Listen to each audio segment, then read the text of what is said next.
ಹಾಂ, ವಿದ್ಯಾರ್ಥಿಗಳು ಗಣಿತ ಮಾಡಿರಿ. ಮಾಡೋದಾತಂದ್ರೆ ವಿಡಿಯೋ ಆನ್ ಮಾಡಿರಿ, ನಾ ಹೇಳ್ತನು ಹೇಳ ಲಕ್ಷ ಕೊಟ್ಟು ನೋಡ್ರಿ ಹೆಂಗೆ ನಾ ತಿಳಿಸಿ ಹೇಳ್ತನು. ಬಿಡಿಸೋದಾಗ್ಯದ ನಾ ತಿಳಿಸಿದಿಂದ ನೋಡ್ರಿ. 15 ಎಂಬುದು ಯಾವ ಸಂಖ್ಯೆಗೆ ಅಪವರ್ತನ, ಗುಣ್ಯಕ ಮತ್ತು ಅಪವರ್ತ್ಯ ಗುಣಿತ ಎರಡೂ ಆಗುತ್ತದೆ? 15ಕ್ಕೆ ಏನಾಗ್ತದ ಅದನ್ನು ಮೊದಲು ನೀವು ತಿಳ್ಕೊರಿ. 3 ಏನಂತಾರ? ಭಾಜಕ ಅಥವಾ ಅಪವರ್ತನ. ಇದು ಭಾಜ್ಯ, ಇದು ಭಾಜಕ. ಈ ಕಡೆ ಗುಣಕನೂ ಆಗ್ಬೇಕು ಮತ್ತು ಗುಣ್ಯನೂ ಆಗ್ಬೇಕು. 3 ಏನಿದು? ಭಾಜಕ, ಅಪವರ್ತನ.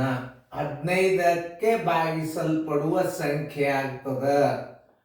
ಇನ್ನು 5 ನೋಡಿ, ಇದು 15ರ ಅಪವರ್ತನ, 5ರ ಅಪವರ್ತ್ಯ, 3ರ ಅಪವರ್ತ್ಯ. ಎರಡೇ ಹೆಸರು ಇದಕ್ಕೆ. 3ರ ಅಪವರ್ತ್ಯ, 15ರ ಅಪವರ್ತನ, ಇವೆರಡದು. 30 ಏನಾಯ್ತು ನೋಡ್ರಿ. 15ರ ಅಪವರ್ತ್ಯ, 15ರಿಂದ ಭಾಗಿಸಲ್ಪಡುವ ಸಂಖ್ಯೆ. ಇದು ಉತ್ತರ ಆಗಲಿಲ್ಲ, ಇದು ಉತ್ತರ ಆಗಲಿಲ್ಲ, ಇದು ಉತ್ತರ ಆಗಲಿಲ್ಲ. ಇನ್ನು 15 ನೋಡ್ರಿ. ಇದರ ಗುಣಕನೂ ಹೌದು, ಇದು ಅಪವರ್ತ್ಯನೂ ಹೌದು. 15 ಗುಂಡ್ಲೆ 1 ಬರೋಬ್ಬರಿ 15 ನೋಡ. 15 ಗುಂಡ್ಲೆ 1 ಬರೋಬ್ಬರಿ 15. ಇದಕ್ಕೇನಂತಾರ? ಗುಣಕ, ಗುಣಲಬ್ಧ. 15 ಭಾಗಿಲೆ 15.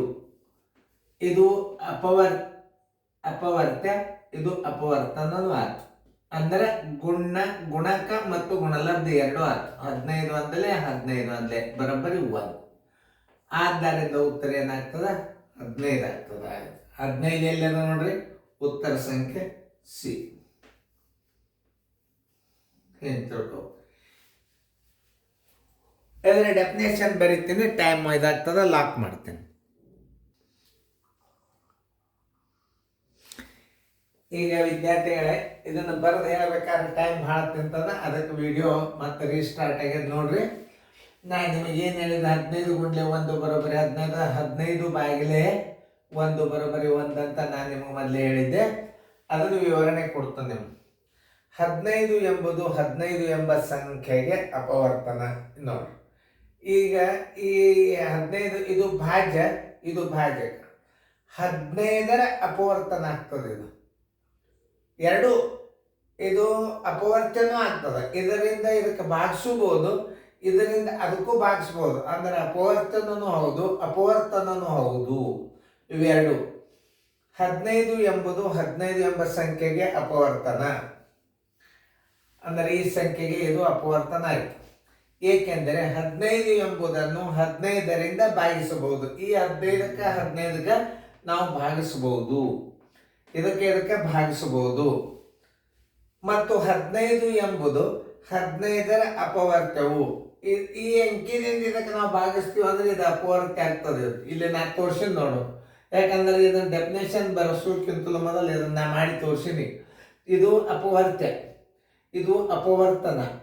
ಅಂದ್ರೆ 15ಕ್ಕೆ ಅಪವರ್ತ್ಯನೂ ಆಗ್ತದ. 15 ನೋಡು. ಮತ್ತು 15 ಎಂಬುದನ್ನು 15ರಿಂದ ಭಾಗಿಸಬಹುದು.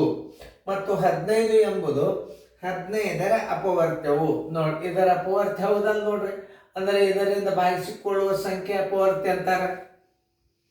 ಹೌದು, ಏಕೆಂದರೆ 15ರ ಗುಣಿತದಲ್ಲಿ 15 ಬರುತ್ತದೆ. ಮೊದಲೇ ತಿಳಿಸಿದ್ದೆ, 15 ಗುಂಡ್ಲೆ 1 ಇದರ ಗುಣಿತದಲ್ಲಿ 15ರ ಮಧ್ಯೊಳಗೆ 15 ಬರ್ತದ.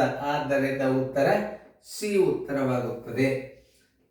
ಅದಕ್ಕೆ ಚೆನ್ನಾಗಿ ಬರೆಯೋ ಸಂಬಂಧ ನಿಮಗೆ ಇದನ್ನು ನೋಡ್ಕೊರಿ, ಹಿಂಗೆ ಅರ್ಥ ಮಾಡಿಕೊಂಡು ಇದನ್ನ ಯಾಕೆ ನಾವು 15ನೇ ಉತ್ತರ ಆಯ್ಕೆ ಮಾಡಿದೀವಿ ಅಂದ್ರೆ, ಇದು 3 15ರ ಅಪವರ್ತನ, 5 15ರ ಅಪವರ್ತನ, 15 ಇದು ಅಪವರ್ತ್ಯ, ಇದು ಅಪವರ್ತನ, ಇದಕ್ಕೆ ಇದು ಅಪವರ್ತ್ಯ, ಇದು ಉತ್ತರ ಕರೆಕ್ಟ್.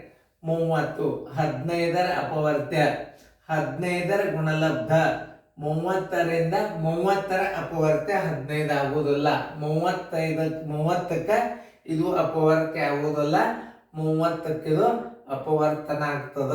ಆದ್ದರಿಂದ ಉತ್ತರ 15 ಏನದ ಅಪವರ್ತನೂ ಹೌದು, ಅಪವರ್ತನೂ ಹೌದು, ಗುಣಲಬ್ಧನೂ ಹೌದು, ಗುಣಕವೂ ಹೌದು. ಆದ್ದರಿಂದ ಉತ್ತರ 15C. ಇಷ್ಟು ಸರಿಯಾಗಿ ಅರ್ಥ ಮಾಡ್ಕೋಬೇಕು.